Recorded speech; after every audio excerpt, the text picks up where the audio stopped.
Yung anak ko nasa loob!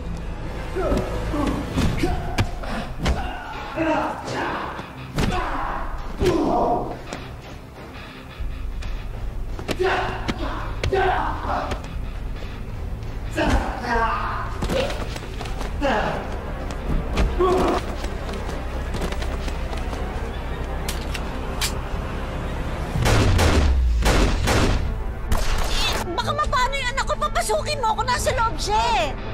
Madadamay ho kayo, wag na kayo magpumilit. Elias! Elias, anak! Nasa loob ang anak ko! Pasensya na po, ma'am. Madadamay ho kayo.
Kangayod ka.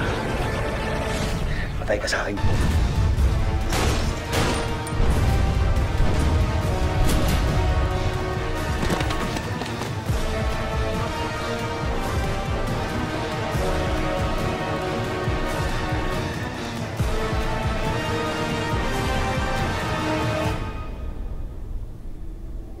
Alamin niyo kung sino yan.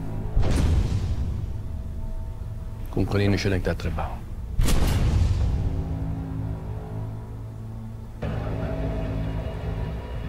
Pasensya na ho, Sir Carlos. Parating na rin po yung mga pulis ngayon. Ang lakas ng security niyo dito sa event. This is on you. Responsibility ninyo i-secure ang lugar. May imbestigahan na lang po namin nangyari, Sir Carlos. Kasi ito malaking pagkukulang sa amin.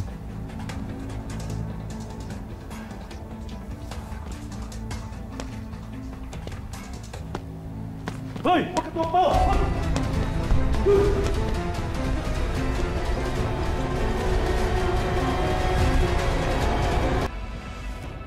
Hoy! Ikaw! Ano pangalan mo? Kilala mo ba yung bumarel? Paano ka nakapasok dito? Sir, nag-deliver lang ho ako. Sandali, kung kamalis, dito ka lang. Bitawan niyo siya. Niligtas niya ang buhay ko. Mas may silbi pa siya kaysa sa inyo.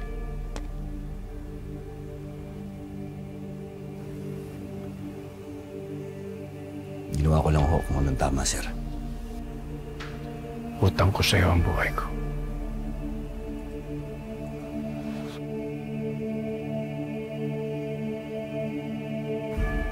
Carlos. Carlos Legaspi.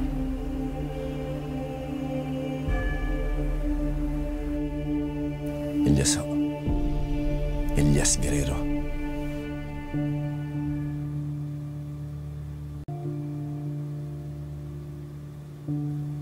Sabihin mo sa akin, Elias. Paano ko makapagpapasalamat sa pagligtas mo ng buhay ko?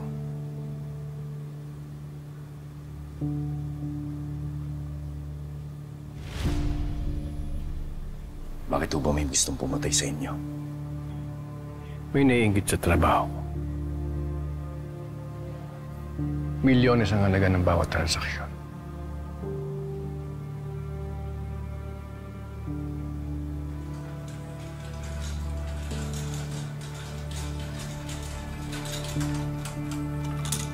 I-secure niyo maigi yan, ha? Buhay kong kutumbas ng mga yan. Opo, boss.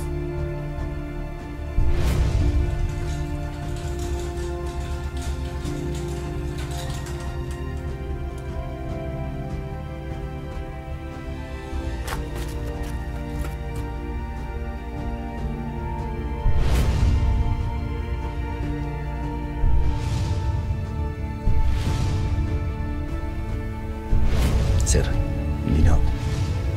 Maraming salamat na lang ho.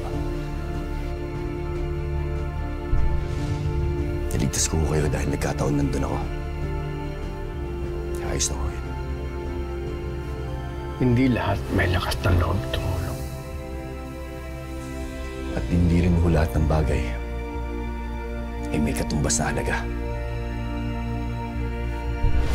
Ang importante, sir, ligtas ka. Sige, maun na ako. Sandali.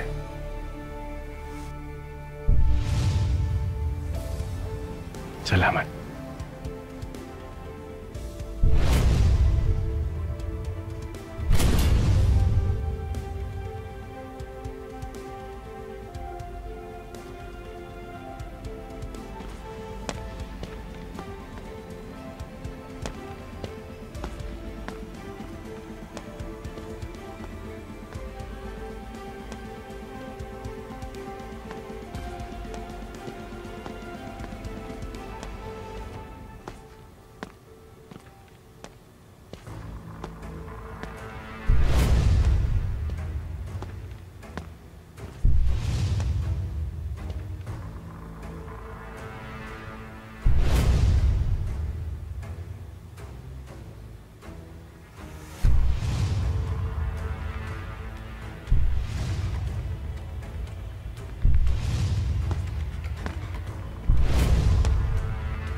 Elias, anak. Asan ka na ba? Elias! Elias! Elias, Nay, anak! ayos Ano ka lang? nangyari sa loob? Wala ko na, Ay, ayos lang ho. puto! Oh, bakit nawumulo yung mukha mo? May dugo ka pa! Ayos lang ho. Kung mamaya na ho natin Ano pag-usapan. ayos? Ihatid natin. Takot ako! Ano ba nangyari? Paliwanag mo sa akin. Mamaya na ho natin pag-usapan na eh. Kailangan natin makalis dito. Sa susunod, napipili ka na pupuntahan mo. Kita mo, may dugo ka pa. Wala, galos lang ho yan. Hindi naman ako masyadong nasaktan dun eh. Senyor, ano nangyari sa loob? Nasaktan ba kayo? Hindi niyo kasi ako sinama. May nagtangka sa buhay. Gusto kong alamin mo kung kanino nagtatrabaho yung room. Alamin ko, senyor. Senyor, hindi ba siya Alma yun? Anong ginagawa niyan dito?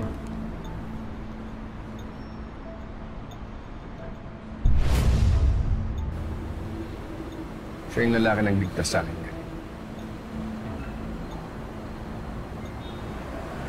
Anak siya niya.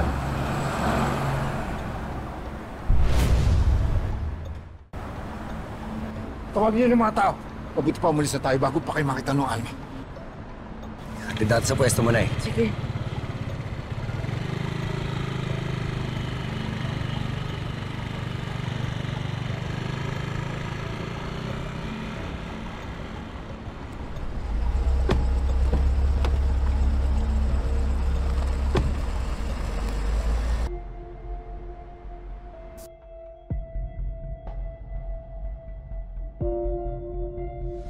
Ano nangyari sa loob? Nasaktan ba kayo? Hindi niyo kasi ako sinama. May nagtangka sa buhay ko. Gusto kong alamin mo kung kanino nagtatrabaho yung buhay. Alamin ko sa inyo. Sir John, hindi ba siya Alma yun? Anong ginagawa niya dito?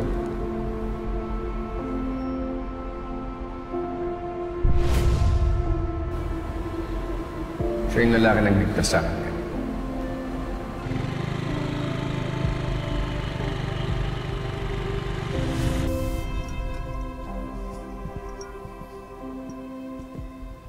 Senyor, malalim yung iniisip mo.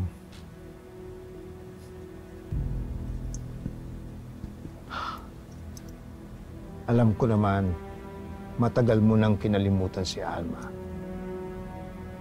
Although, naging malaking bahagi siya ng tinalikuran mong buhay bago ka naging leader ng Golden Scorpion.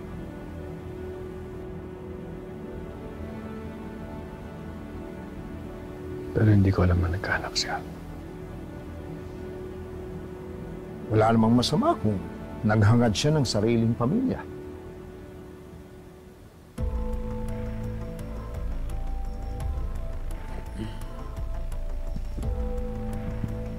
Pero yung edad ng anak ni Alma,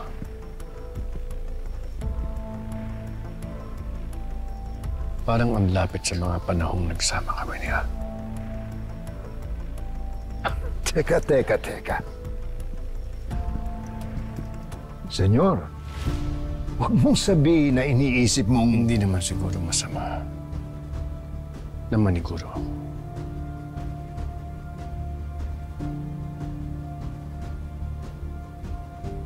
Sinabi niya sa akin ang pangalan niya.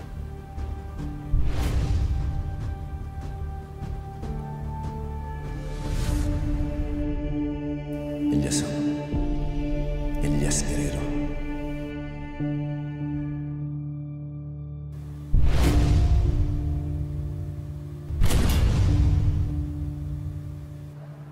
Salamat.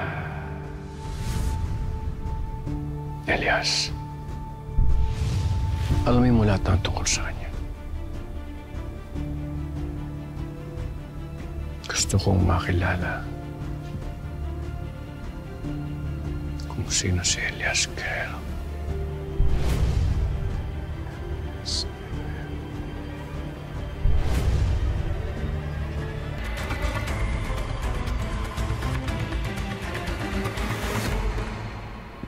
Senyor,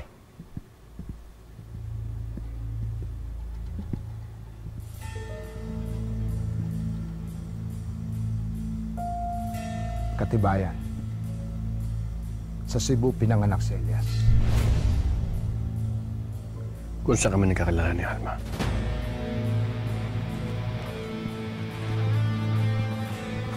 Ilan taon na siya? 28. Tumutugma, hindi ba? 28 years na ako naging leader ng Golden Scorpion.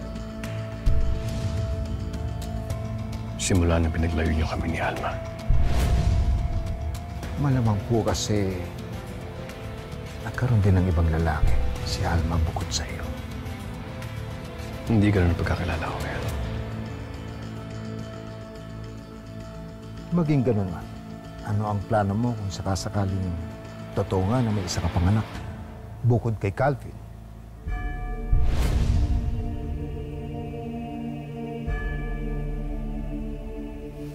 Gawa mo ng paraan mapa-DNA test siya. Nang sa ganun malaman natin kung talagang tugma kami o hindi. Susunod sa iyo.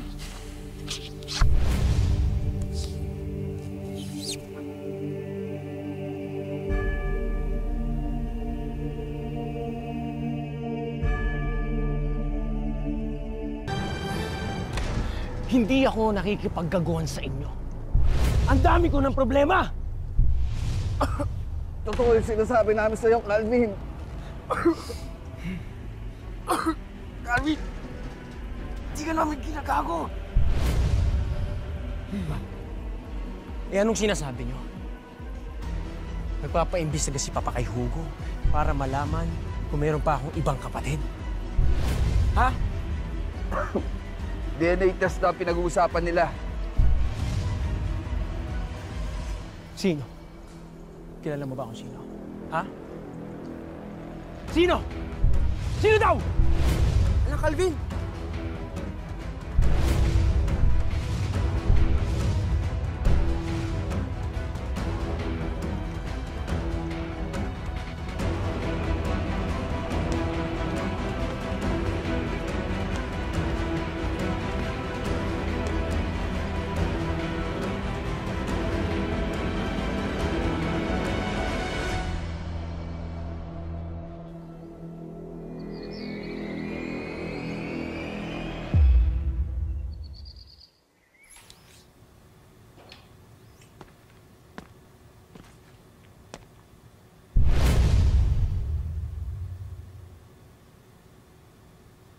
Kayo pala, Sir Calvin.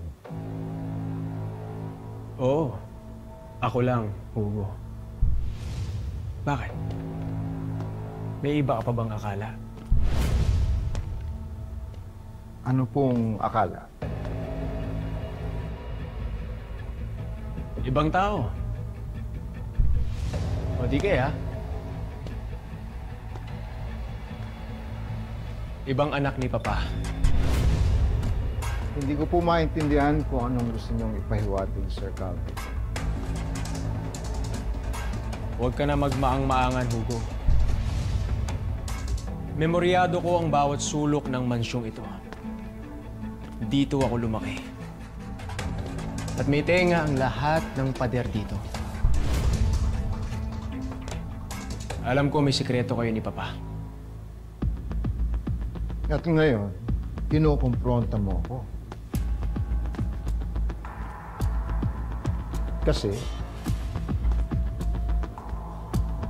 Kasi gusto kong malaman kung ano yun. Malaman ng ano yun.